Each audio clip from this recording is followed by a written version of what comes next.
We do have Willingboro Councilwoman Tiffany Worthy, I believe. There we are. And we also have Evesham Township Councilwoman Heather Cooper. All right. Scanning the room. I think that's good. So thank you all so much for joining us today. We do appreciate it. The format for today's program is as follows. In a moment, we're going to hear from our opening keynote speaker, which is Burlington County Commissioner Director Felicia Hobson. Once Commissioner Director Hobson concludes, we're going to jump into a panel discussion that, as I mentioned, are really going to focus on the municipalities our representatives represent and what is happening, what's the exciting news coming out of those towns. Once we hear from all of our speakers, we are then going to have one collective Q&A session that's also going to include Commissioner Director Hobson. So if you have a specific county-related question, hang on to it. If you have a specific question on one of the municipalities that's going to present, hang on to it. We're going to have plenty of time for Q&A at the end. And then, of course, you know, we are sticklers for time, so we will conclude no later than 10:30 a.m. In the very back of the room, we do have exhibit tables from nonprofits that represent the Burlington County area or serve the Burlington County area. So if you have not had a chance to visit them, I really encourage you to do so after the event concludes. And last but not least, in case you didn't hear the great news on this Groundhog's Day, Phil predicted an early spring, everyone. And that like never happens. Do you know that doesn't happen a lot? No, really. I mean, that's what they said on the news, so believe what you want. I didn't actually Google if that's true, but they said it doesn't happen often, so that's the kind of news we need on this gloomy Friday morning to get us going. So with those housekeeping items out of the way, I would like to formally introduce our keynote speaker and my good friend, Commissioner Director Felicia Hobson. I'm here for that. Applaud. Please note we kept everyone's bios short. And we kept everyone's bios short because we did send them in advance for you to take a look at and review because we know we want to get to their presentations and hear from everyone. So with that, Commissioner Director Hobson is serving her second consecutive term as Commissioner Director of the Burlington County Board of Commissioners. Outside of work, she is CEO and founder of Hobson Consulting LLC, which is a premier consulting service that strives for honest connections to provide valuable service through operational efficiency. The Commissioner Director served on the Willingboro School Board for 4 years and held the offices of Vice President and President.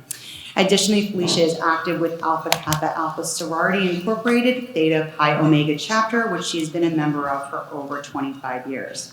Commissioner Director Hobson earned her bachelor's degree in English from Benedict College, her master's degree in business administration from Wilmington University, and is currently pursuing her doctorate in business administration with a specialized focus on leadership and servant and transformational leadership theories from Capella University. So with that, please join me in welcoming Commissioner Director Hobson.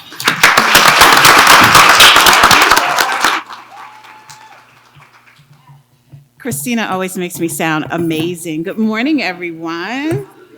Good morning, everyone. Come on. I know it's a gloomy Friday, but we are excited to be here. And I am extremely excited to be here with the Chamber. And I really want to thank all of the business leaders, the friends, our elected officials, and definitely Christina and her team for putting this together. We have done some amazing things in Burlington County. So I'm just here to talk a little bit about those. So here is a quick glance at some of the highlights from 2023. Our county government continues to make a difference for all residents. Our free recycling program collected 69 million pounds of recyclables, which saved the towns $3.2 million. So let's talk about this a little bit, why this is so important. Other counties usually charge for recycling. Burlington County does not. We're proud of that. That makes a huge difference, particularly as we see what's happening with Go Green initiatives. So recycling is going to become more and more important as we continue to move on. So our recycling is extremely important, and we're extremely proud of what's happening in that space. We've helped our veterans obtain more than $15 million in benefits. Extremely important, right? We see what's happening now in the world, and we know the importance of our veterans. We supported and promoted our small businesses. Small businesses are extremely important to Burlington County, and I like to think that they feel that from us. We enhanced our county parks and added free public Wi-Fi in all county parks. And we did all of that and still kept affordable taxes in the state of New Jersey. So we are extremely proud of that. We're announcing 2 major initiatives that are coming soon. The first is our military and veteran-owned businesses grant program, which will begin accepting applications this month. Grants up to $30,000 will be eligible for military and veteran-owned businesses. It will help these businesses grow and thrive and send a message to thousands of veterans and military families that our county continues to value them and their service to our nation. Another new program I'm excited to announce about grants is a grant for food pantries. Since 2020, our county held monthly food distribution events to provide healthy groceries, fresh produce, and prepared meals for food insecure families. We've helped thousands of families, but now there are thousands more that we have been unable to reach. So because of that, this $1 million grant program lets us continue to offer help to these residents by providing funds to the individual food pantries and nonprofits on the front lines in the fight against hunger. Both of these programs are designed to help our local and small businesses, which are the backbone of our economy. What's coming up next is one of my favorites, Restaurant Week. How many of us participate in Restaurant Week? Woo, woo. So let's talk about why Restaurant Week is so important. So Philadelphia Restaurant Week began in 2003 and has been around for 20 years. Burlington County Restaurant Week began only 5 years ago, and we have already surpassed Philadelphia. Go Burlington! Not to brag, but we had more than 125 restaurants during our summer week, with at least one from every single town in our county. Burlington County consists of 40 towns. So I have to commend our public information office over here, because they really hustled and bustled and made sure that they went to every town, made sure that we had at least one restaurant participating. So not only are we doing amazing things for our economy, we have an amazing staff that really works diligently behind the scenes to really help all of this happening. We are extremely excited about this accomplishment. Last year, we expanded Restaurant Weeks to 2 weeks. So we were excited about that. One in the winter and one in the summer. It was a big success. So once again, we're organizing our Winter Restaurant Week. It's coming soon, March 3rd through the 9th. Restaurants can sign up on our websites. So I am excited about Restaurant Week. I hope you guys are too. Next, local businesses are the foundation of our community. Without a strong business base, we would not be one of the most successful and best places to live and work in our region. We've begun touring downtown businesses districts throughout the county to generate support and promote businesses in these areas. Many small shops and eateries are hidden gems, and we know it. We are planning our next tour soon, so let us know your ideas of places to go, and we will definitely plan a visit, as long as it's not on the coldest day of the year. Remember, Christy, literally last year, it was the coldest day of the year, but we ate good. We ate good we really did eat good.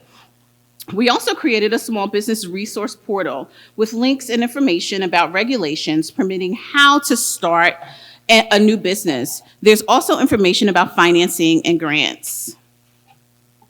We've partnered with the Bridge Commission and Department of Economic Development to offer small business workshops series. This is extremely important, and I hope folks are taking advantage of this series. These series provide opportunities for new and longtime business owners to learn more and receive tips and information about subjects like tax preparation, human resources, assessing capital, developing business plans. The next in the series is later this month and features marketing and social media. So please check our website for more details.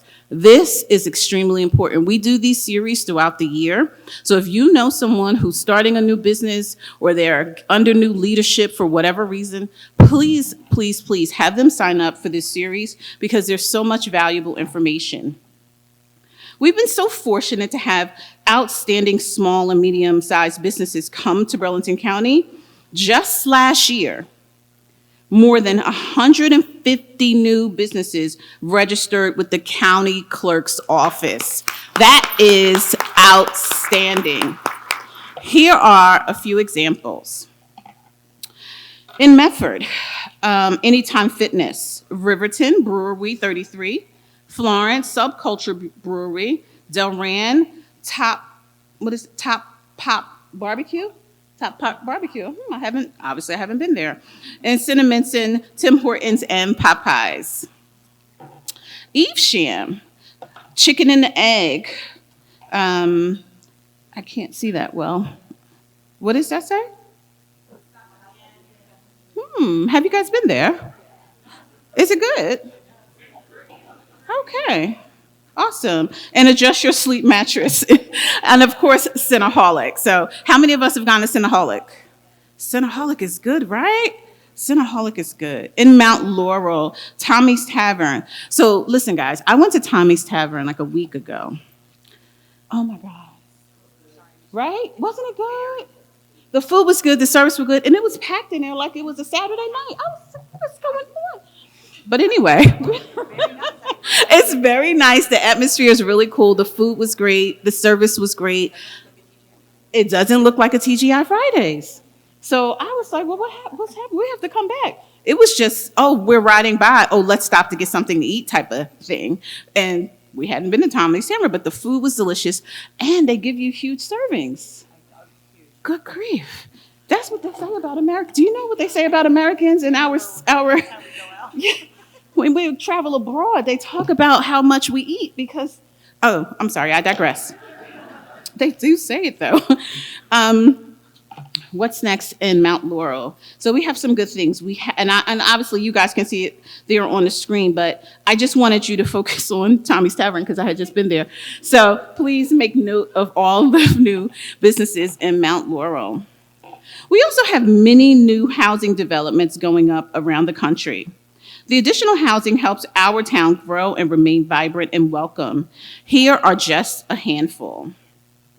We have Bordentown, Medford, Mount Laurel, Cinnaminson, and Edgewater Park. These locations that are popping up, we are excited. If you're driving through Burlington County, no matter what side of the county you're on, you see the development, but you also see that we are making a concerted effort to preserve open space. Oftentimes folks ask about the growth, the development in Burlington County, but what about open space? We have made a conservative effort, my colleagues and I, to make sure that open space is not impacted as we continue to build and grow Burlington County. So we are excited about what's happening here, and we hope that you all are too.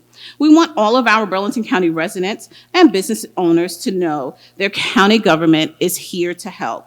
But working together, we can help make sure Burlington County stays the place that our residents love and where people and businesses want to be.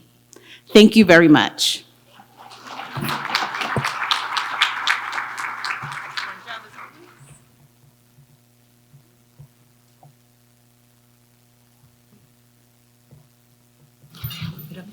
No, you can just leave it there. I'm good.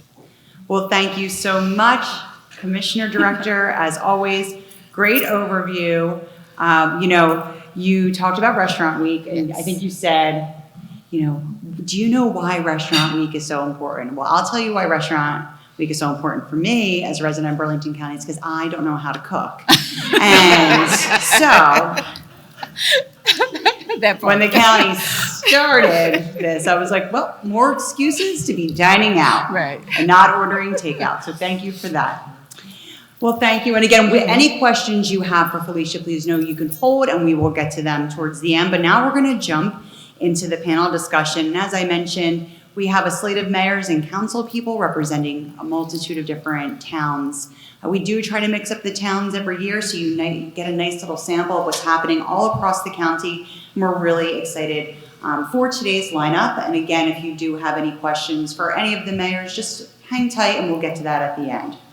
So we are going to kick off today's event with the Township of Delran and Mayor Gary. Mayor Gary. Mary. I like that. Cantrobone. Mary Gary. From Delran, as I already said. The mayor has been a resident of Delran for close to 50 years and also served on Township Council from 2008 until 2020. He is currently the manager of the Motor Vehicle Commission in the office in Delran. And the mayor worked for 10 years as a vice president of marketing for a technology company in the mortgage industry in Pennsylvania prior to that, and is also a business owner in the entertainment business, as many of us know. So always keeping busy in the community. The mayor participates in various ways with the March of Dime, ALS Association, Red Cross, American Cancer Society, the list goes on and on. So with that, please join me in welcoming Mayor Cantrobone.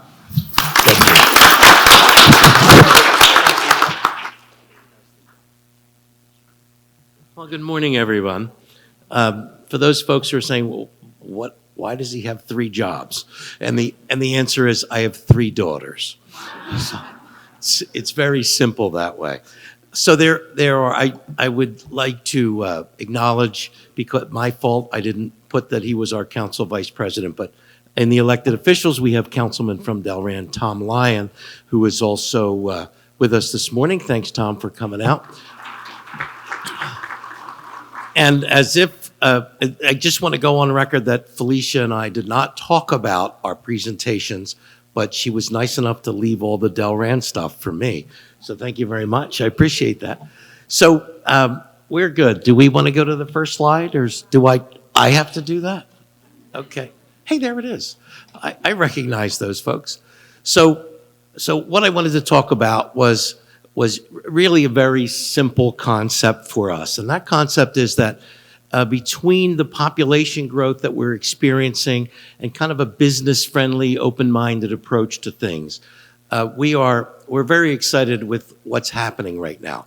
So we have a number of new developments, some that were in progress, some that were the result of a settlement with an affordable housing company, which is fine with us. And these 4 developments have really changed the outlook and the look from our population point of view. You know, that when they're all finally built out, we're talking about probably close to 1,000 new homes. Now, for some of the bigger towns, that's not a big deal, but we only have about 6,400 homes before all this started. So this was a major, more than 10% increase.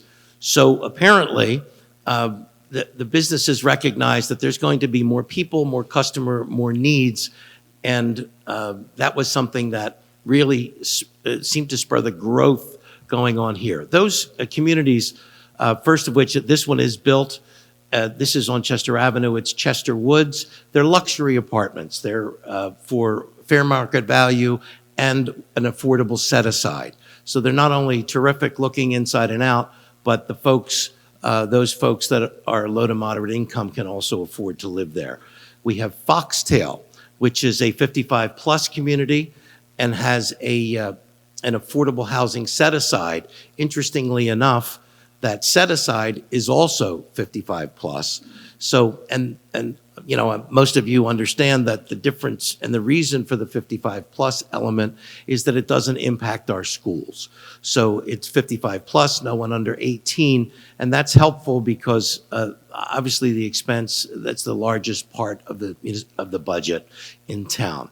We also have Congressional, which was planned before all this, but through a series of delays and good old COVID, they're finally online and almost completed. We also have one that is not yet really named, and that is coming on Route 130 south, for those of you who know Delran, just south of the Home Depot, that also includes an affordable housing element. So we'll have lots of new people coming in. Some are already in, and there's also another all affordable unit that seems to be still finding its way. So where are all of those, the benefits to the new businesses are they have all those potential new customers. And they're clustered. The first 4 dots are actually the new residential units. The rest of the dots you'll see are all the new businesses that I'm going to talk about, and they're clustered all along, primarily along the Route 130 corridor. Route 130 is that's our main street right now, unfortunately, but it's designed, it was both, from its current busyness, but also it is really something that was designed. We have embraced the cannabis business. We see it as a genuine revenue. Route 130 is Castaway Cannabis. They are completed. They have a temporary CO. They did an amazing job renovating the old Pizza Hut, which was an eyesore. They're going to the state now for their permission to open their doors, and we're excited to see that. We have 4 of them in total in town. One is Zacate. For those of you who don't speak indigenous languages, that means grass. I kid you not. And they are almost done their construction and will be going for temporary CO shortly. Perhaps the best name ever is Larry's Best Buds. And they are in the process of finalizing their plans. They're a smaller opportunity. And then right now, Rooted of Delran is still trying to find a location, and they're a micro dispensary. So there's a lot, but as with anything, if the market will bear, then the market will bear. And we'll see how that goes. We had 4 licenses, and there is a line of those waiting to see if someone doesn't open. So going forward, there's also the new businesses. So one of them we're really happy about is Grocery Outlet. They're part of a West Coast chain, and we were the first location on the East Coast, right in good old Delran. And they're a family-owned business. They like to have a local person involved. In this case, it's a father and daughter, and they're a great neighbor and really doing a great job. 7-Eleven has built a whole new store, and that is coincidentally right next to or very close to 2 of the new communities that are being built at this time. Nice has taken over from the long-closed Panera, and a lot of these businesses, restaurants especially, did not necessarily survive COVID. So we're happy to see Nice to come and join us.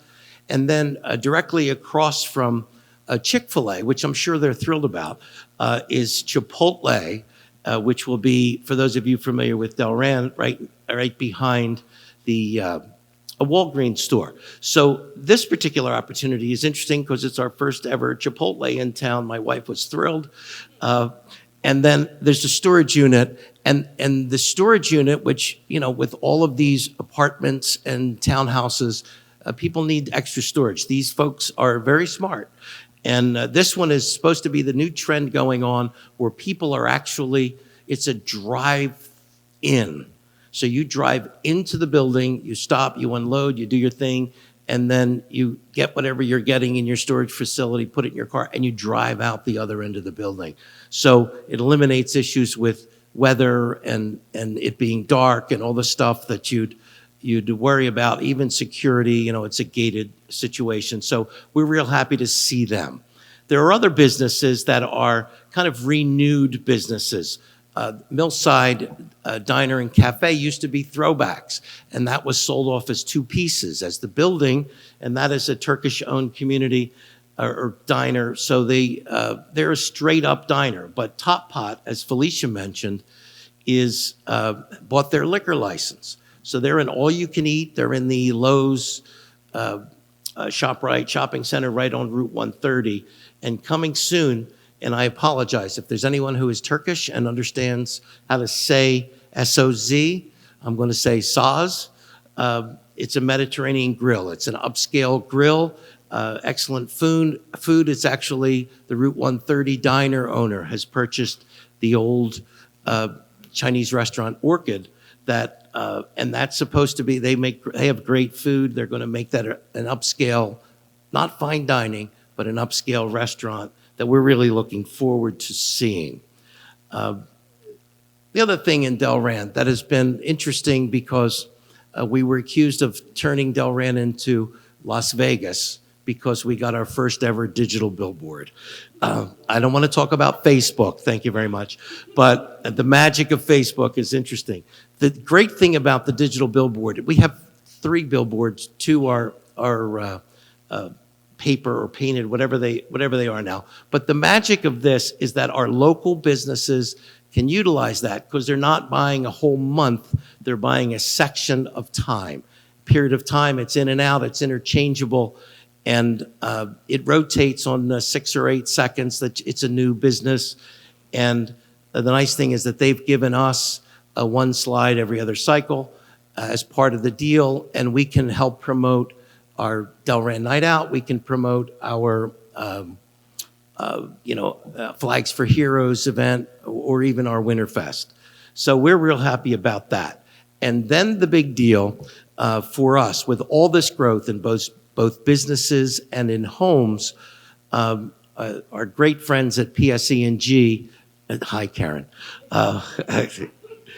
they have made a tremendous commitment of resources and money, frankly, to add a substation. We are sandwiched between Cinnaminson substation and the Willingboro substation, and we have a tremendous population growth and the business growth. So we're going to need better and more stable and basically more electricity. So they're taking out, and Karen, I'm not sure, I call them the Eiffel Tower looking towers. That's going to go. It was nice of them to leave that up while they were putting the monopole so I could take the picture.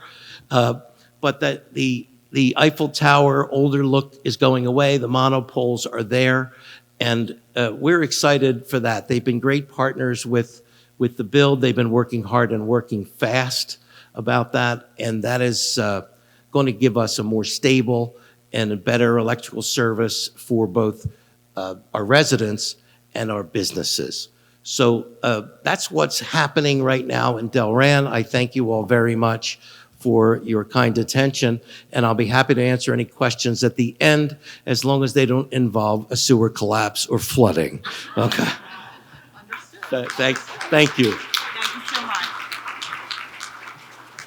I feel like that's a fair request. Well, thank you so much, Mayor. We really appreciate the update on everything happening in Delran.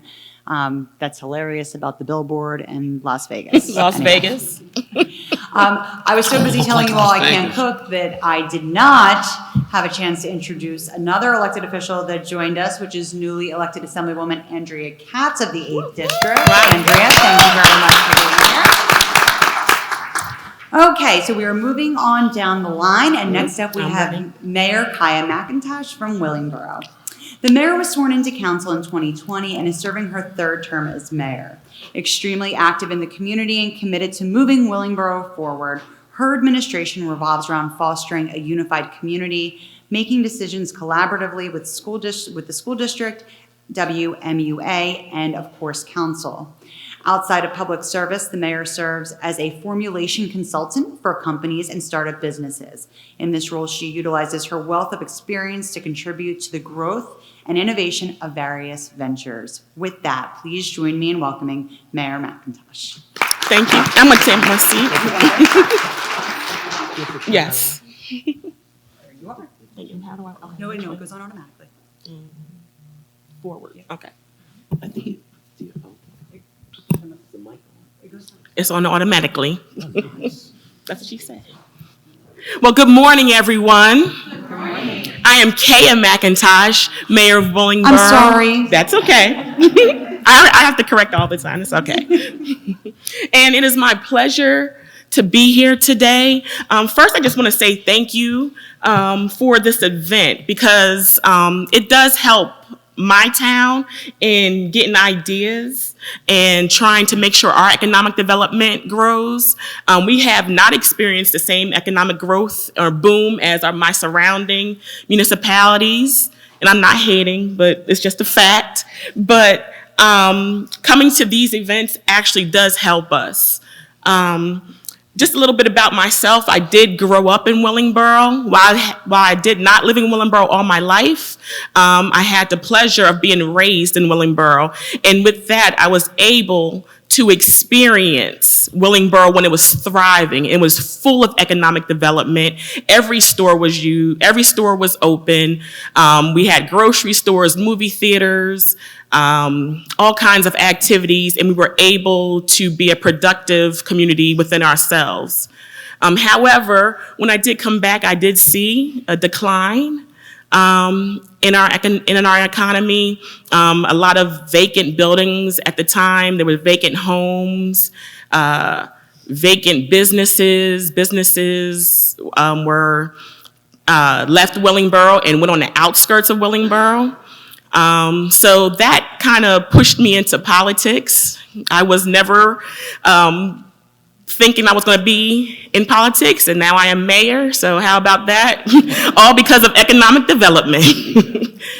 So I just wanted to share that about myself, and I also do want to acknowledge my council colleague and former mayor, Dr. Worthy, who was very, very instrumental in creating a foundation where we can start building our economy back to the thriving Willingboro and where it deserves to be.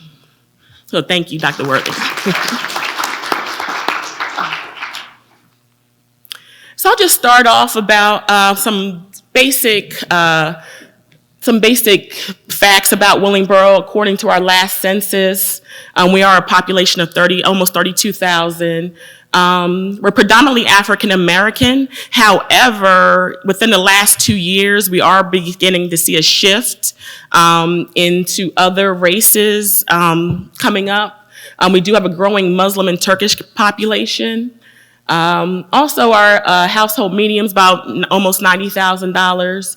So we are a suburban community. A lot of people like to label Willingboro an urban community, but we're definitely a suburban community with nice houses and big lawns. So, so I just want to make that clear because we do get some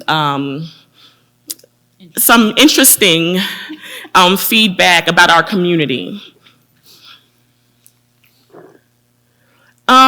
I'll first start off with some challenges that Willingboro has in terms of economic development. As I said earlier, we have not been experiencing the same economic growth as our neighbors, but Willingboro is what they call a bedroom community, which means that the majority of our land is homes.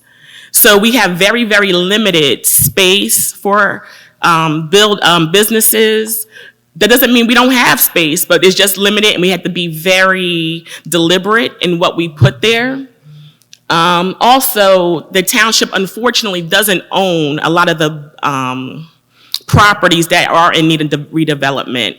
And with the warehouse push over the last few years, we had a hard time trying to get development that wasn't warehousing. Our community really pushed back just because, not that we're against warehousing, but the fact that we have limited space.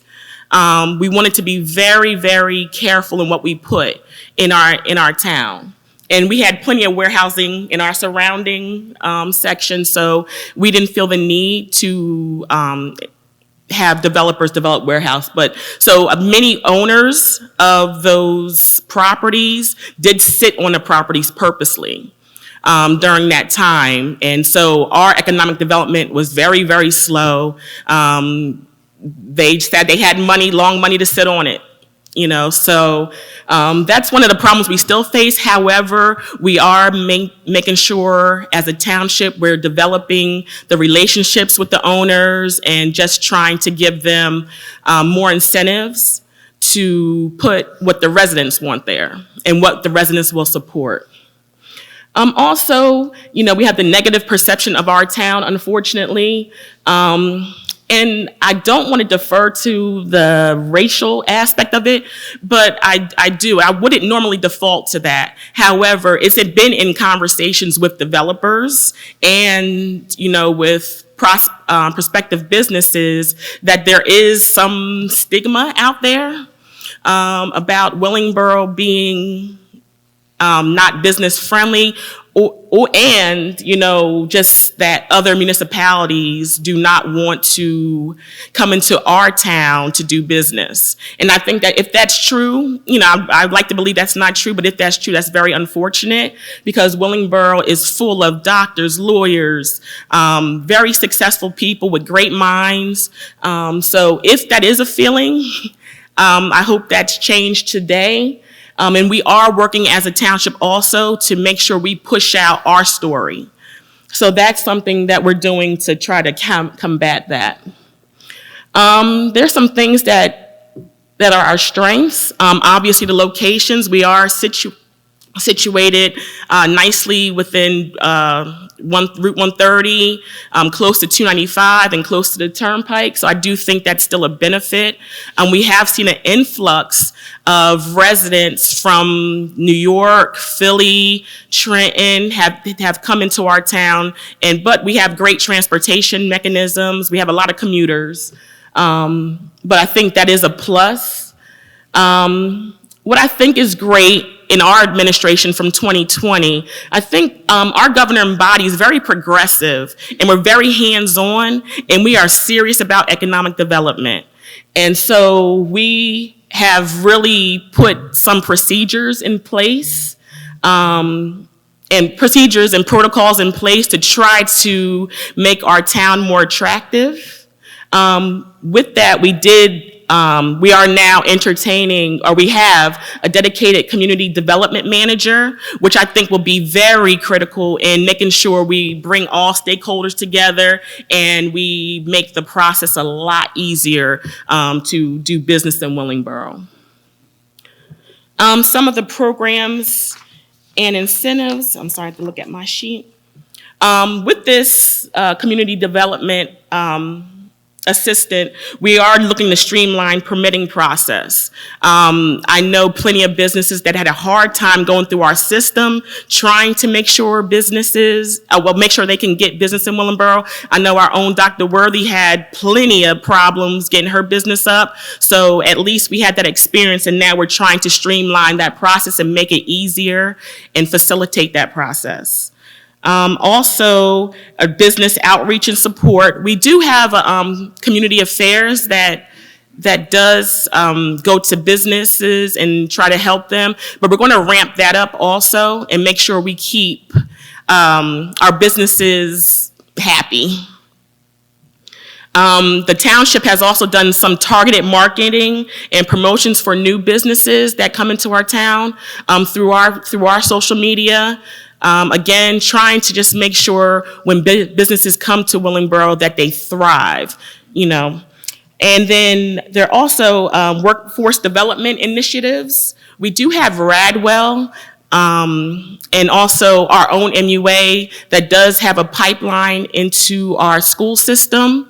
And, we try to get the children just involved and get their skills up prior to graduating high school. So just so that we can start fostering a community of skilled and educated community members. Also, we do offer pilot programs. Again, it would have to be very deliberate and for businesses that we want. We did, prior to myself getting on council, we did get burned by a couple of very long-term pilot programs. So again, we are very deliberate in what we're going to allow for those tax incentives. And just another thing we did do, this current council did do a lot of work in offering cannabis and liquor licenses. So that did expand our portfolio in businesses. So we do have a couple of businesses coming on Route 130 that have obtained a liquor license and a cannabis license. So that we're looking forward to that because that's going to bring other businesses. So we are doing some work. I mean, we're doing a lot of work, but we're having some movement.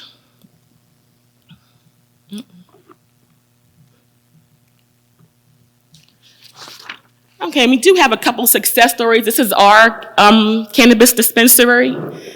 This is Roots. We do have a drive-through on ours. Take that, Doreen. Checkmate. No. But we're having a grand opening February 8th. And this has spurred some additional interest in that plaza. We are getting Starbucks back. We had Starbucks previously. They left. We're getting that back. We also got a barbecue joint with a liquor license. I know our residents are very excited about that. 1911, and they're from Trenton. They come highly rated from Trenton. But we are doing a liquor license, so they have a full service bar, which our residents are very pleased. They're itching. We're still in the process of getting the full liquor license, but they are extremely excited. Also, we had a huge parcel of land that has been needing some retail. They wanted to build housing, but we pushed and held out, and now they're coming back for retail, which is great for us. We do have a Chakra Soups and Supreme Sweets, and our residents, which is good about Willingboro, our residents do support new companies or new businesses that come in. This is a healthy alternative, food alternative. We also are investing in our Performing Arts Center, which will bring, okay, I'm out of time, which will bring a lot of businesses also. There's a lot more to say, so if anyone has any questions, please feel free to contact me. I appreciate it. Thank you. And Willingboro is fertile grounds for economic development. Thank you. Well, thank you so much, Mayor. I know the time clock, it really ticks down. It did. It does. I'm sorry. But, Willingboro I think it's the definition of if you build it, they will come. And your leadership is really taking every right step to be able to move the township in the right direction and continue to build jobs for your residents. So kudos to you. So next up, we have Mayor Steve Schmidt of Maple Shade. Mayor Schmidt has been actively involved in the township, serving as a council member since 2021 and is newly elected mayor. With a strong commitment to local businesses, he has also twice served as the president of the Maple Shade Business Association. Professionally, Mayor Schmidt has a wealth of experience in the truck and auto restyling industry, dedicating 38 years to this line of work. His entrepreneurial spirit is further demonstrated by the recent opening of a sign business in Maple Shade, showcasing his ongoing commitment to the economic development of the town. With that, please join me in welcoming Mayor Schmidt.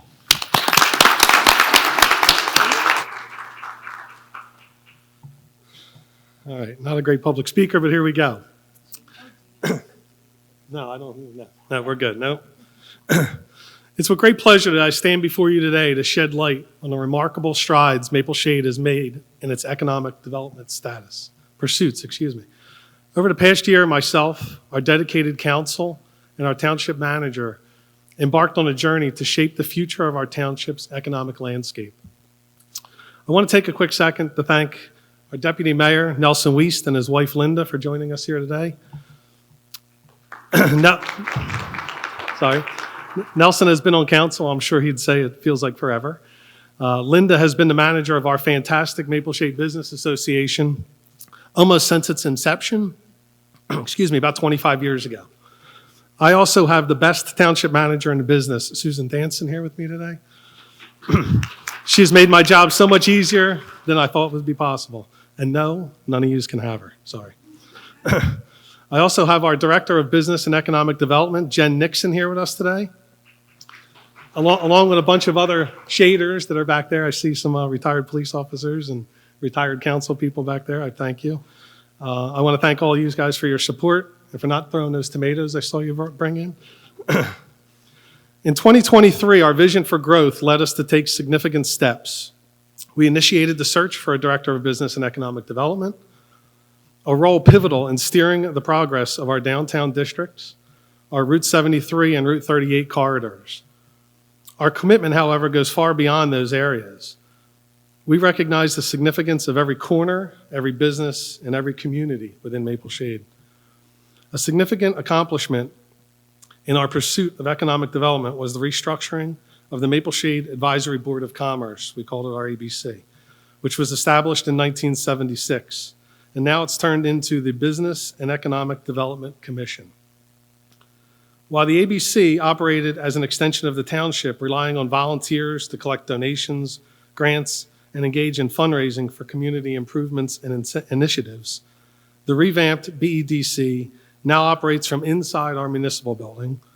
It is led by our hired director, Jen, and is also equipped with an adopted budget to propel its mission. Unlike the previous approach where volunteers and business owners sought assistance from the bottom up, the new BEDC represents a shift. Myself, the council, and the township manager are actively involved in fostering the growth of our businesses and economy. We have recognized the pivotal role of our direct involvement in supporting the business community. The dynamic BEDC assembly brings together individuals from diverse backgrounds, ages, and professions, all united in a singular vision, the advancement of Maple Shade. We have established a structured and professional framework to drive economic development, ensuring that Maple Shade reaches new heights.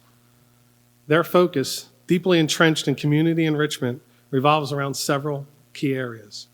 First, prioritizing business advancement. Through strategic collaboration and resource allocation, fostering an environment conducive to the growth of both budding enterprises and established businesses. The aim is to empower entrepreneurs and nurture economic diversity within Maple Shade. Secondly, job creation stands as a cornerstone of this endeavor. By attracting new businesses and industries, our goal is to provide quality employment opportunities for our residents. This effort is pivotal in enhancing financial stability and enriching the quality of life for all Maple Shade inhabitants. Moreover, infrastructure enhancement plays a vital role. A well-maintained infrastructure is the backbone of a thriving business ecosystem, advancing for improvements that not only facilitate commerce, but also add to the aesthetic appeal of our beloved township. The Commission's approach is not confined to offices and boardrooms. It extends to community engagement. The most effective economic development aligns with the aspirations and needs of our residents. Through continuous dialogue, events, and programs, the BEDC will ensure that the voice of our community resonates within the economic landscape of Maple Shade. Strategic planning is the compass. Leveraging the diverse expertise within the Business and Economic Development Commission, they engage in comprehensive strategic planning. This involves thorough analysis, identifying growth opportunities, and crafting roadmaps that guide our township toward a future steeped in prosperity. In contrasting to the neighboring townships that you've heard or will hear about this morning, Maple Shade finds itself in the early stages of economic growth, actively engaging with local businesses. The BEDC just hit the ground running this past November and is now gaining momentum, positively impacting our community. Noteworthy projects have already enhanced our Maple Shade Main Street, such as the installation of seasonal welcome flags and a festive holiday lights town-wide initiative, transforming the town into a cohesive, picturesque scene fit for a Hallmark movie. The BEDC is also conducting 2 surveys to understand the perspectives of both residents and business owners to help in guiding their focus as they guide Maple Shade into this new era. Additional endeavors involve updating ordinances and policies to facilitate growth and beautification where necessary, just to name a few. The appointment of a Director of Business and Economic Development further underscores our commitment to support growth. The designated point of contact, akin to a concierge, aids exciting businesses. Oh my goodness, I cannot think today. Aids existing businesses in various aspects and contributes to attracting new businesses that align with our community goals. As we forge ahead, our commitment remains unwavering to build an economically vibrant Maple Shade while preserving its unique character and fostering a sense of community. We understand that economic vitality and community well-being are intertwined, and our initiatives are meticulously designed to strike that balance. I appreciate the opportunity to share these exciting developments with you today. Maple Shade is not only open for business, but is also dedicated to supporting and celebrating our local businesses. Thank you for your time.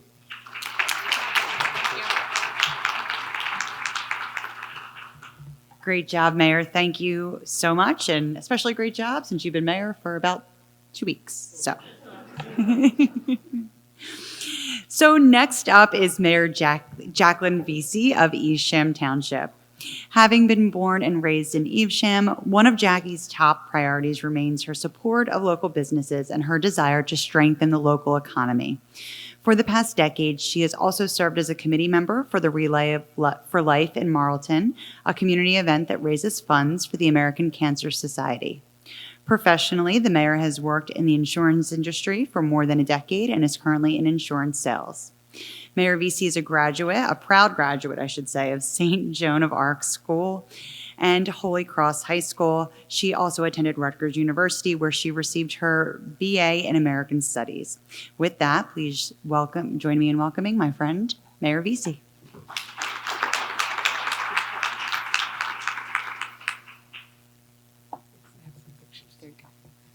Good morning, everyone. I'm honored to be here with all of you. Many familiar faces in the audience today, and I'm very honored to share the stage with my fellow mayors and the commissioner director.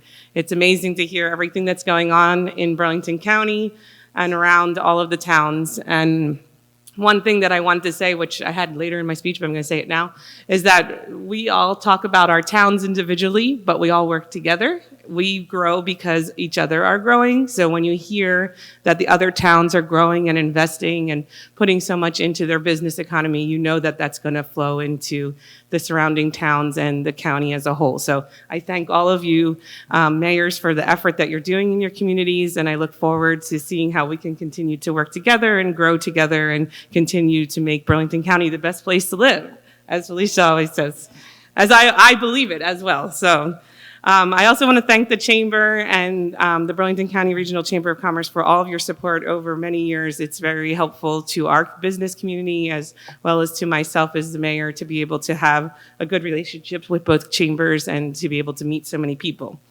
So as it said, as Christina said, I've been the mayor of Evesham for over 5 years now, I think. Okay, this is lovely Main Street in Evesham. The heart of our business community can be seen, as if you don't know, along the corridors of 70 and 73. But that is actually only the upper cornermost part of Evesham Township, believe it or not. People drive through 70 and 73 and they see that as Evesham Township or Marlton. And outside of that area, our town is 30 square miles. We have almost 50,000 residents. And in there, there's over 2,000 businesses with a wide range of different sized businesses, from small businesses to large businesses to a lot of retail businesses up and down the corridor. Last year, we had over, and everyone knows that, this is the promenade in case people don't know, but everyone knows that I love to do ribbon cuttings, and I think every time I talk to all of you, I do mention this, and I encourage all of my fellow mayors to get into the habit of doing ribbon cuttings. It's so exciting for your businesses to be able to come out and celebrate. We join with our Marlton Business Association, as well as when there's the Burlington County Regional Chamber of Commerce involved, we host these ribbon cuttings. They are an event. It is not just come and cut a ribbon. It is very good to meet and greet, and we have local businesses come and welcome the new business to our community. Sometimes we do the ribbon cutting to celebrate a grand reopening. Sometimes they've done renovations. Anything that they are looking to celebrate, we come out and do. So here's just a smattering sharing of some pictures from our ribbon cuttings. And then the best thing about it is that we then get to celebrate the business by posting it on the township Facebook page, by posting it on our social media, and getting out to all of our residents to let them know we have a new business in town and you should check it out, and this is who the owners are. So just a highlight of some of them. We had Nothing Bundt Cakes last year, Prime IV, Cinnaholic, as was mentioned, Town Square Senior Helpers, Light Up Your World, which is a nonprofit organization, Salon 825, Peppino's Pizza, TCBY, You Sushi, and then just recently, as was mentioned by the director, Sasabien, which is an Afro-Caribbean restaurant, and it's a great time. So come on out and check them out if you get a chance.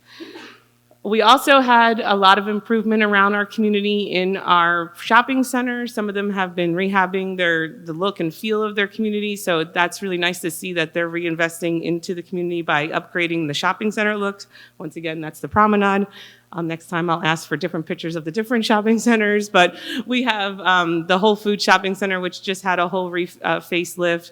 Our Marlton Crossing Shopping Center, our Crispin Square Shopping Center has been undergoing some upgrades. So a lot of shopping centers have been going through and reinvesting in their look and feel to make them look more renovated and new, which is good for all the businesses. And of course, I would be remiss if I didn't talk about our cannabis locations that are opening, since it does seem to be the hot topic here with all of our mayors. We did have one open in December, which was Highway 90, which is right at the intersection of 70 and 73. We have two more which are coming close to being opened, which is Enlightened, and then Rooted in Evesham. We're very proud of our cannabis locations as well, and looking forward to the growth that would bring for our community into Evesham. So come and check it out. You can check out the drive-through one in Willingboro, and maybe come on over and see what the ones here in Evesham look like, and we'll go from there. But we're all going to be having a good time with all of our cannabis locations. And we also have had we have some new businesses that we're opening. If you haven't heard, we have Raising Cane's coming. This is just some pictures. Chick-fil-A just did a whole renovation of theirs, which is probably the most popular restaurant in all of our community. I don't understand what happens with Chick-fil-A, but it was like the worst thing ever, because Chick-fil-A closed for about 3 months to renovate. And I think people didn't know where they were going to eat for a long time. So we're very excited. We actually have the ribbon cutting for Chick-fil-A for their grand reopening next Saturday. They have been open already. And Raising Cane's will be coming right after them, which, after what's happened in Burlington, I know is very successful there. I'm excited for it to come here to Evesham as well.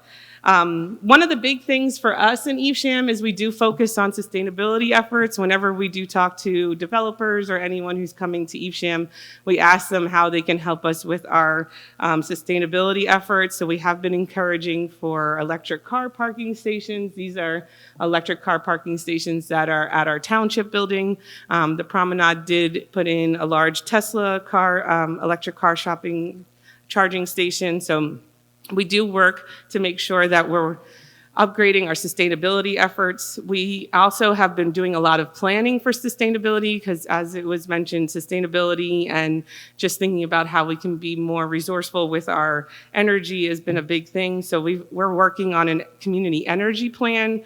We're one of the first communities in the state of New Jersey. We got a grant to do a community energy plan that we're going to be adopting next month. Actually, we're in February, so we're going to be adopting it soon, which then will open up some additional resources for sustainability efforts in Evesham. We also just finished our master plan for our open space and recreation plan, which is part of our master plan 10-year document. It's a continuously living document on our open space and recreation and how we can improve it. And we also just worked with the Delaware Valley Regional Planning Commission on a downtown access, bicycle, and pedestrian plan to try to make our community more walkable. So we're still in the working progress of that, and hopefully we'll be able to unveil some of that. It's one of the biggest criticisms or comments, I don't want to say it's criticism, comments about Evesham is that we're kind of cut and there's not a lot of pedestrian walkways or bicycle paths to be able to cross over the major highways and get around town without a car. So we're trying to work more on opening up the accessibility for people to be able to traverse without using a vehicle. And I want to say that as an elected official, I know that I can't do this by myself. So here's a great picture of our community development office. They handle all of the zoning, the permits to construction, and we make sure that they have the support that they need. But I also want to say we have an economic advisory committee.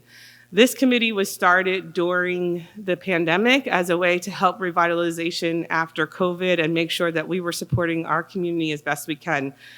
I don't have a picture of them, but there's about 12 of us who work on the Economic Advisory Committee. They're some of the hardest working people to help support our business community, and they are all business owners or related to the business world in some way, shape, or form.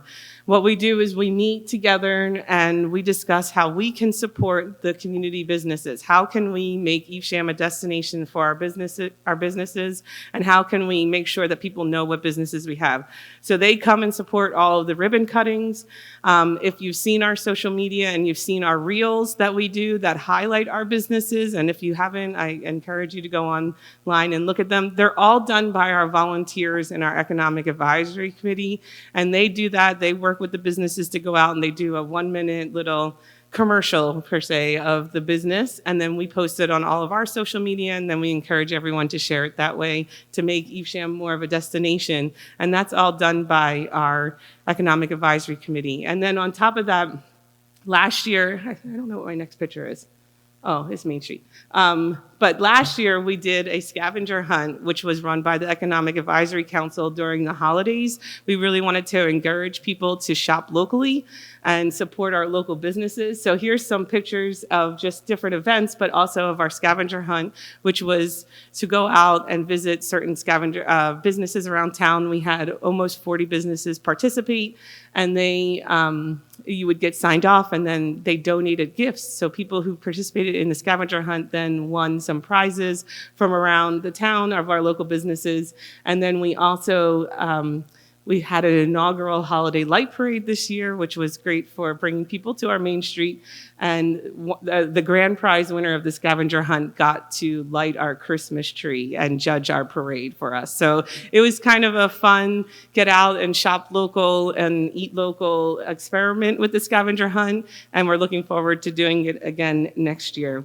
And then I also think something that's often overlooked by economic development, because everyone knows I'm not the business owner. I'm not the one who's opening and doing the investment in opening a business. But what I can do is invest in the town and make sure that we are a good town for you to come and build your business and own a business. So that's by taking care of our roads, making sure that our parks have good facilities, that we have playgrounds, ball fields, hockey rinks that bring tournaments to town. And when those tournaments come to town, then they're going to be supporting all of our local businesses when the parents have to go out and get food or they need supplies, or we don't have hotels, so it supports Mount Laurel because they can go and sleep in hotels in Mount Laurel or local other towns, and this is where we all work together. So my job as the mayor is to make sure that our town is a destination, that we're promoting it to make sure that people want to come, that they want to have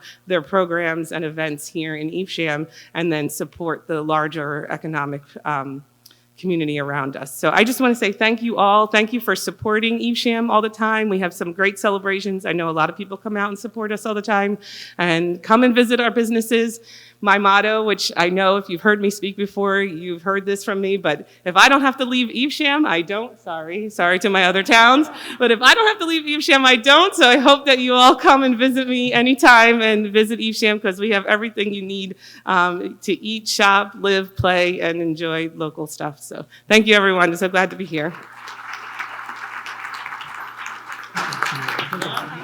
He's done this before. 3 seconds. He's done this before.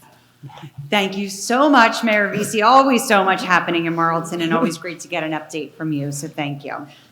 So last but not least, we have a last-minute substitution. We have our good friend, Councilman Steven Stecklick from Mount Laurel Township joining us today.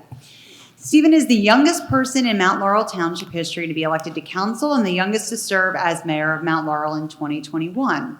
Currently, the councilman works as the business administrator for Voorhees Township. He graduated from Hofstra University with a bachelor's degree in political science and the University of Pennsylvania with a master's degree in public administration. With that, please join me in welcoming Councilman Steven Stecklick.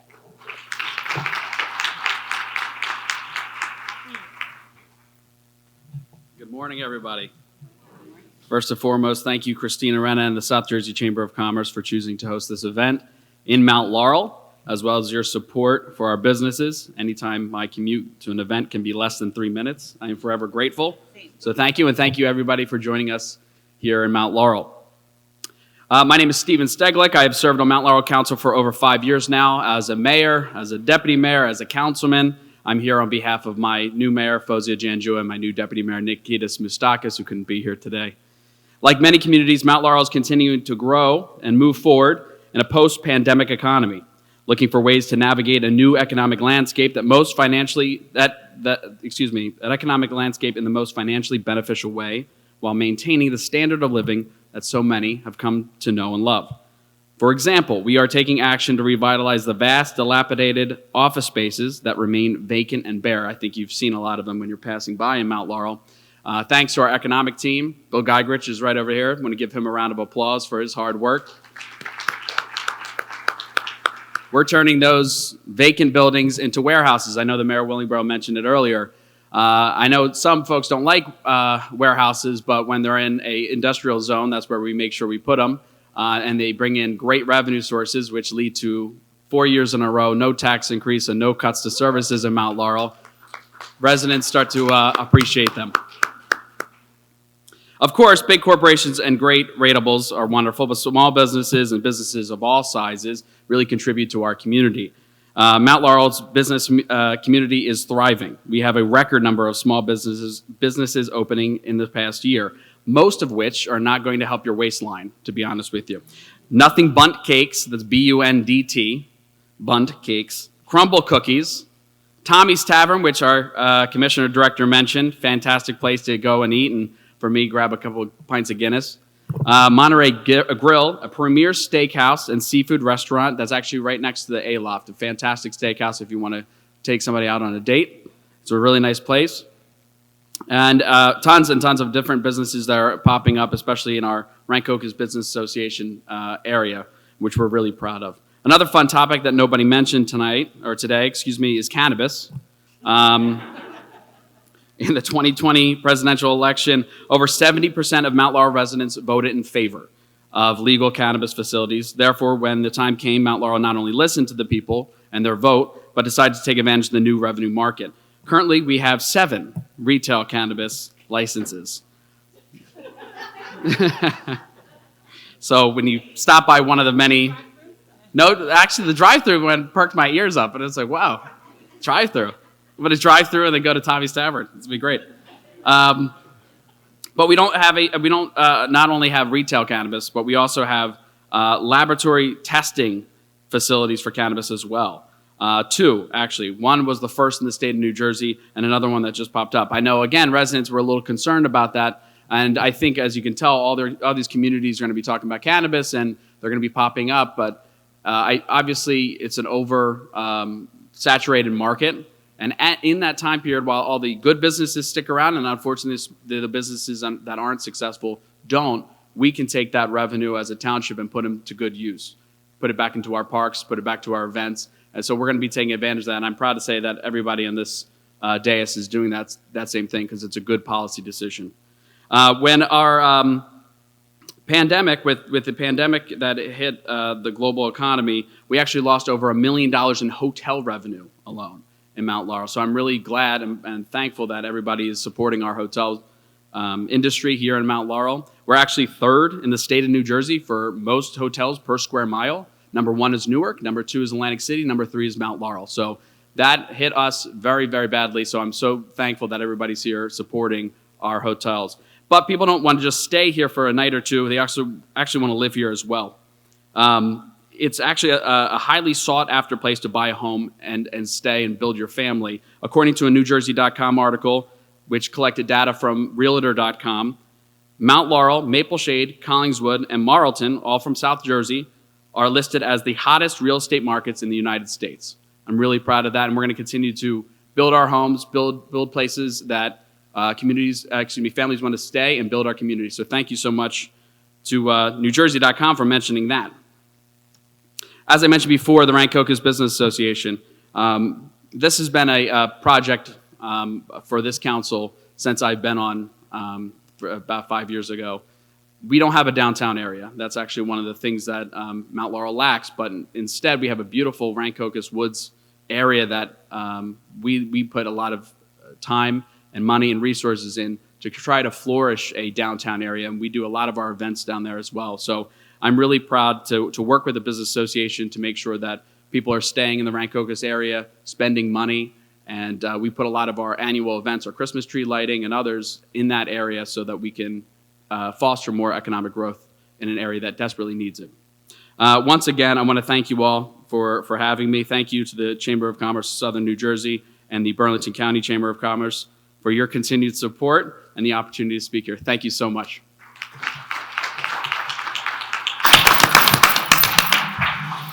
Thank you so much, Stephen. Such a great overview.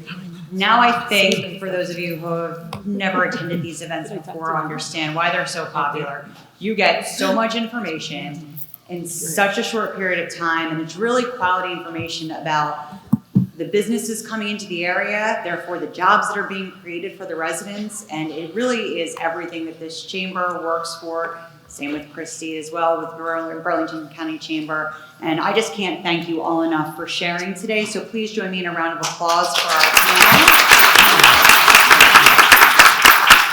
So this is the time you get to ask your questions. So if you would like to ask a question, please raise your hand, wait for the microphone, and then state your name and company affiliation and ask your question. So who would like to go first? Yes, Christy, thank you for kicking it off. Good morning, Christy Howell, Burlington County Regional Chamber of Commerce. Actually, my question is for each one of you. If you had a magic wand, money wasn't an option, regulations wasn't an obstacle, what would you do in either Burlington County or your community? What's the one thing you would do? Wow. I love that question. Who wants to go first? Well, obviously, we would get a drive-through cannabis store. We already have it. You can't have it. Take that, Willingboro. Frankly, in all seriousness, if we could figure out a way to create a main street, those towns that have a main street, God bless you. Our main street is Route 130. So Right.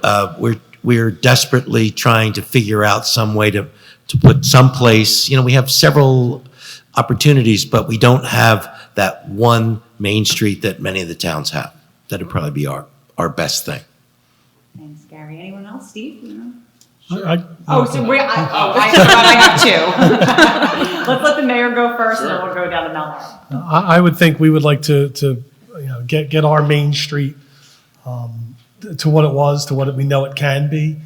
We've had some struggles up there, and it is the heart of our town. So it would be awesome to be able to just make that, wave a wand and make that perfect. Sure. I'll share too. So actually going off the same theme, and I guess this is a problem for all of us, is that if I had unlimited funds, I would want to offer grant programs to people to be able to open businesses on our main street. We right now have 6, I didn't get a chance to talk about this, but we have 6 businesses or residences or buildings for sale on our main street.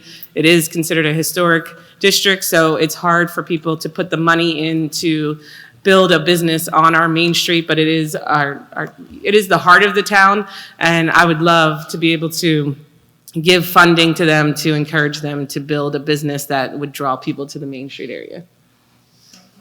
Definitely, obviously, Main Street, I mentioned that before, but I want to actually just speak about South Jersey in general, better public transportation. We have 2 trains that take us to the 6th largest city in America. North Jersey has multiple ways to get to Manhattan and different boroughs of New York. I'm glad that there are 2 trains that take you to Philadelphia, but I think there should be more to take you to different areas as well as like South Philadelphia, where I get to watch the Philadelphia Eagles disappoint me. But also down the shore, everything is really rely heavily on driving, which is great, but it's also not, as we know, not fantastic for the environment. So I'd like to see better, magic wand, better public transportation. I went to school in Long Island, and the LIRR can take you all throughout the island pretty quickly, which is safe for when you're bar hopping in college and when you're also just commuting for work. So that's something that I'd like to see. I would just like to see a White Castle in Wilbur.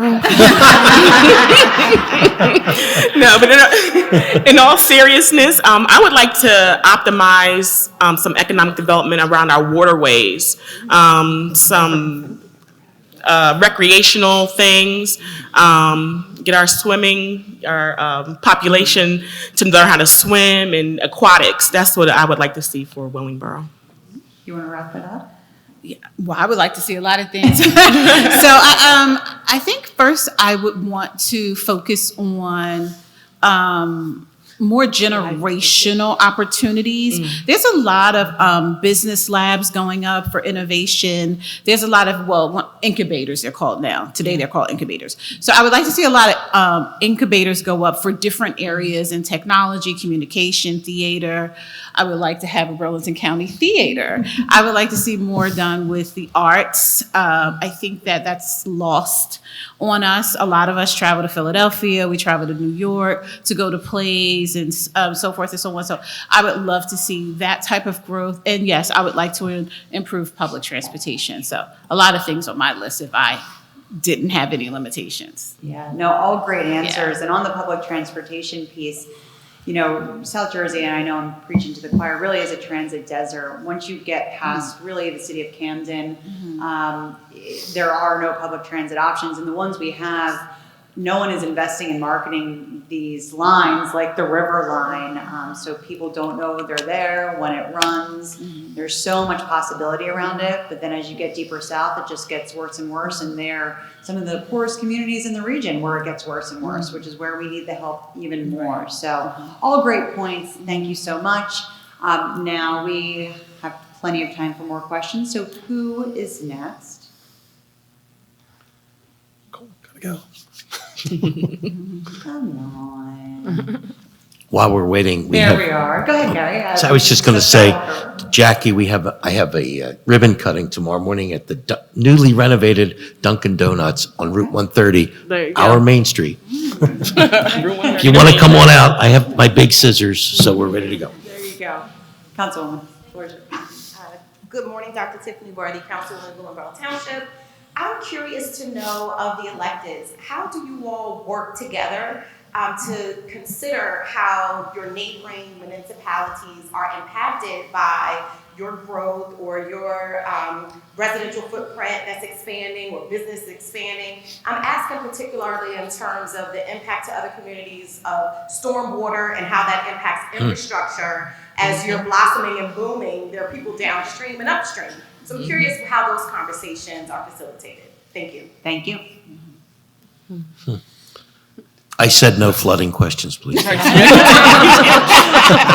definitely did. Thanks, Delran. Okay, here we go.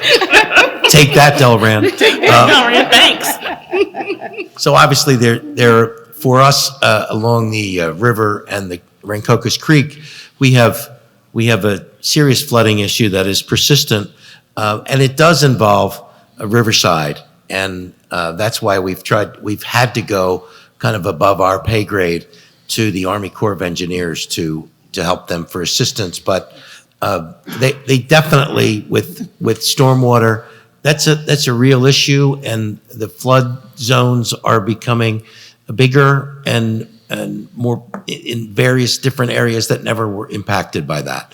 So probably we could do a better job in reaching out to one another because we're going to have to cooperate, and that's where, fortunately, jurisdictionally, it's the Army Corps that answers all those questions. We've had the DEP down, and they all have to work together. And it's definitely a regional problem that is way too big for our budgets. But collectively, we could probably do a lot more. So that's a great question. Thank you.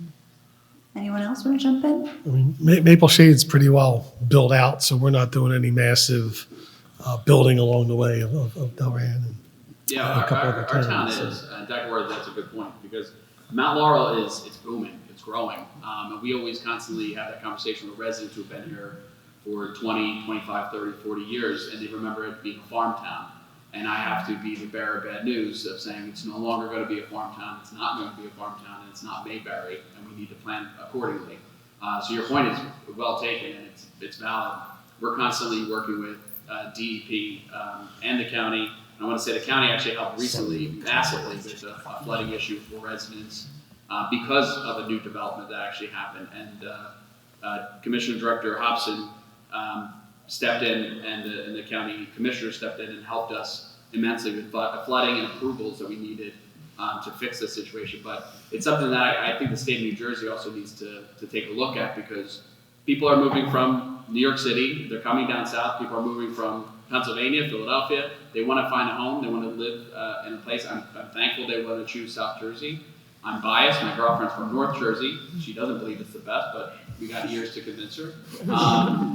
And I honestly think it's a growing issue, but towns like Mount Laurel and others that are building, we're looking at this future problem and saying it's, the future's going to be here, whether we like it or not, we have to plan accordingly. Anyone else? I do. Great question, Dr. Worthy. As Willenboro, we, like we said, we're seeing a lot of development around our borders. And so we are experiencing the fallout of the development of surrounding municipalities. Quite recently, we've had flooding on portions of our borders that wasn't happening before. Obviously, we're getting some wildlife because of development. I would say Willingboro, we are trying to be good neighbors, because right now we're in the process, we did get a grant, we're in the process of determining whether we're going to form a stormwater utility. And the questions, during these conversations, the questions have always come up still, how can we be better neighbors? How can we make sure that what we're building is not impacting our neighbors? So we are currently looking into that and trying to figure out strategies in order to open the lines of communications. So I can't wait to have my meeting with my Delran mayor. Absolutely. No. Yeah. But Go ahead, Jackie. Just to finish up, like I said, we're kind of built out, so we don't really have that issue, but we do have older infrastructure, and we do have the towns around us building up, so it's something we're always concerned about. Yeah. For us, what I'll say is that we probably could do a better job of talking to each other surrounding towns-wise.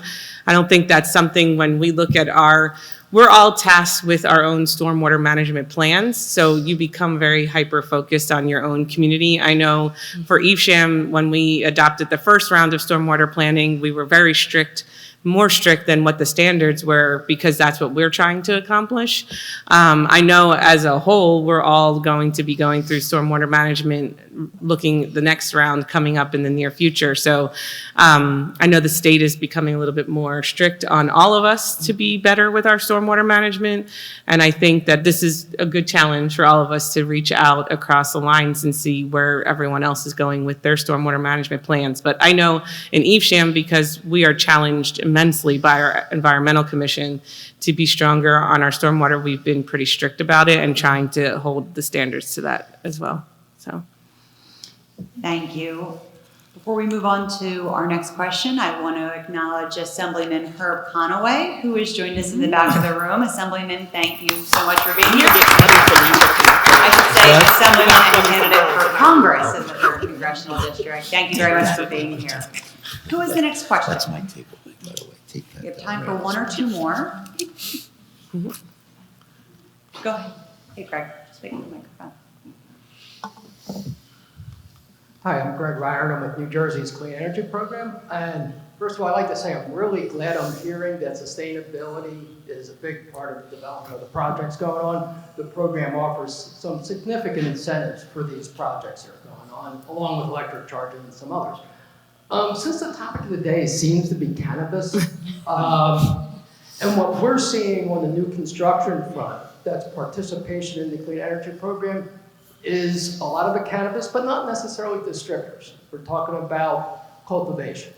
And cultivation uses a tremendous amount of energy. It's nice to see you're getting a new substation, because if you have one of those come into town, you're gonna need it. Better than a drive-through. Are your towns also looking for the cultivation sector and the manufacturing sector within cannabis? Maple Shade doesn't have the room. We would love to. The tax advantages are awesome, but we just do not have the 3.2 square miles. We're out. So. In Delran, we have, as I said, we had 4 licenses for dispensaries, and we have additional licenses for all of the other stages, from grow to manufacture to regional distribution centers. They're all available. We've only had limited interest in on the grow side, and one manufacturer that talked about making something that sounded yummy. But most of the folks that are coming to us are coming for dispensaries, and I think the market's going to adjust that. I don't know that we can all experience what Curaleaf has experienced in Edgewater Park by way of volume, but hopefully, we're all going to get enough of it that it's beneficial to the town, which is our goal. For Evesham, unfortunately, as large as we are, we actually don't have a lot of space for cultivation, or we did allow for manufacturing. We have a very small industrial area in Evesham, but most of it is already taken up by other industries, so we don't have much space for it outside of the dispensaries at this time. So we don't have that problem, or we don't have that benefit, I guess you could say, too. Anyone else? Also, if there's anyone that is looking to do something along those lines, they can reach out by calling 609-800-GARY. I'm waiting for it to ring. It'll ring right here, I guarantee. Well, this seems like a good time also to plug our upcoming Cannabis Forum, which is actually going to feature Mayor VC. And if anyone is interested in continuing to learn about this topic, it's actually 2 weeks from today. And it's going to feature a local panel of mayors talking about cannabis in their respective municipalities, a second panel on statewide events, and that's going to feature Senator Troy Singleton, which I was just about to say Jen is here from the senator's office, but I don't see her anymore, so I probably missed that opportunity, as well as someone from the CRC, the regulatory agency that regulates cannabis in the state, and then a third panel on federal issues like safe banking and a few other issues that are driving the conversation. So if cannabis is top of mind for all of you, we really encourage you to join us, and we will send that information out with you when you get our confirmation email. But enough about that. We have time for one more question. Who would like to ask it? Over there in the back.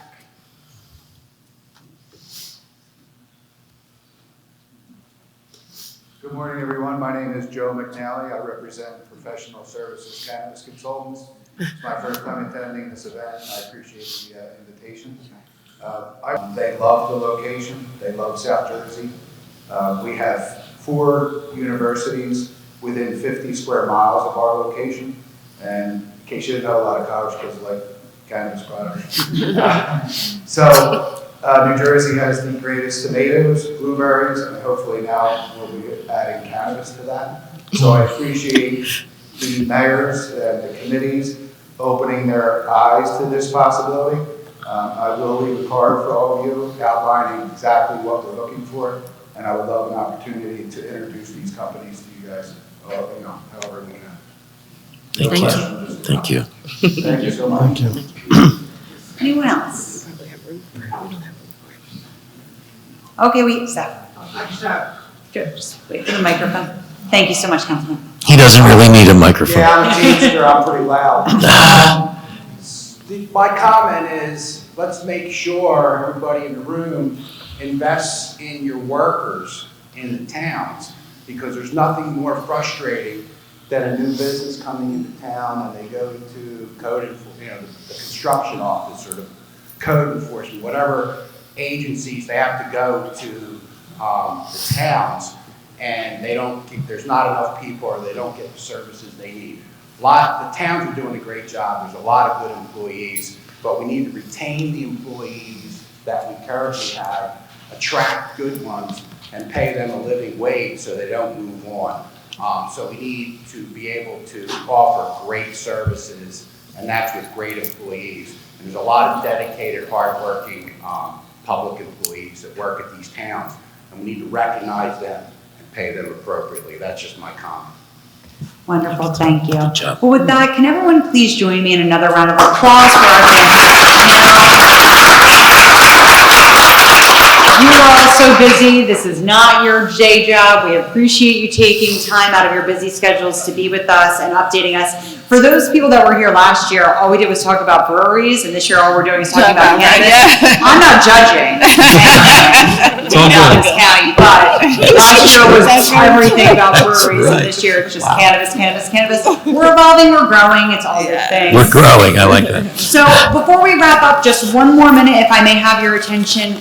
I want to again thank our sponsors, and this just shows how good our team is at the chamber, specifically Steph, who is walking across the room right now. I've been on the road all week, so I was unaware that Stradley, Ronan, Stevens, and Young had confirmed their series sponsorship of our Regional Economic Perspective series earlier this week. And so I'd like to thank Stradley, Ronan. They've been the long-time presenting sponsor of this series, and we were waiting for them to confirm, and they apparently did so this week. Before I wrote this, or after I wrote this, I should say. So thank you to Stradley, Ronan, Stevens, and Young for their support of this program as well, along with our supporting sponsors, Prime Point, White Soul, Radwell, and M&T Bank.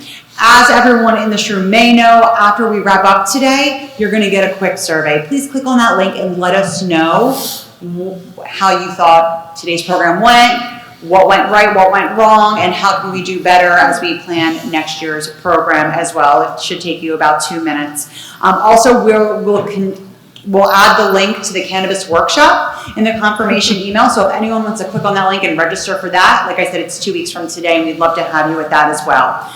Other than the Cannabis Forum, if you like this series and just want to hear what's happening all around the South Jersey region, the next one will be focused on Camden County. It'll be Friday, April 26th at Adventure Aquarium, and we're going to be featuring 4 different mayors as well as a county commissioner talking just like we did today, except focus on Camden County. So please join us for that. You'll be seeing that opening for registration very soon. With that, thank you again to our panel, to all of you for coming out, and we look forward to seeing you at a chamber event soon. Have a great rest of your day.